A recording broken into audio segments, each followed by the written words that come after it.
Are Democrats seizing on a position of payback, so to speak, against this president who tried to delegitimize President Obama with the whole birther movement, denying a hearing for Supreme Court nominee Merrick Garland? And if so, what's the risk in doing that?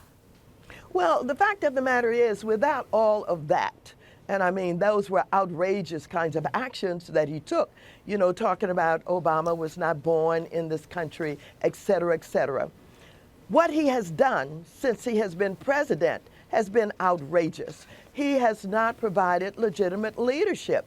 And this last action that he was involved with Nunes, and I mean, I do believe that he was involved, they concocted a scheme by which it would appear that somehow his accusation about being wiretapped was real, and he tried to convert that into talk about possible surveillance where his people were picked up, you know, doing surveillance. And so he has done so many things to show that he doesn't understand government. He's not willing to learn. He doesn't learn from his mistakes. Instead of learning, he gets up the next morning and tweets something else all over again. Most people believe that he's about diversion, that he's about keeping people from really dealing with the issue. We want to know whether or not there was collusion. We want to know about the hacking into the DNC and the interference with our elections. And I really want to know, because I know if we can prove collusion, that he is impeachable. A lot of people don't want to talk about that,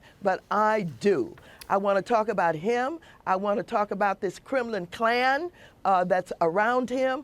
And I think that those people, Republicans, people in some of the small towns and rural communities that are standing with him now, they're not going to be able to stand with him when they understand the danger he is to our country.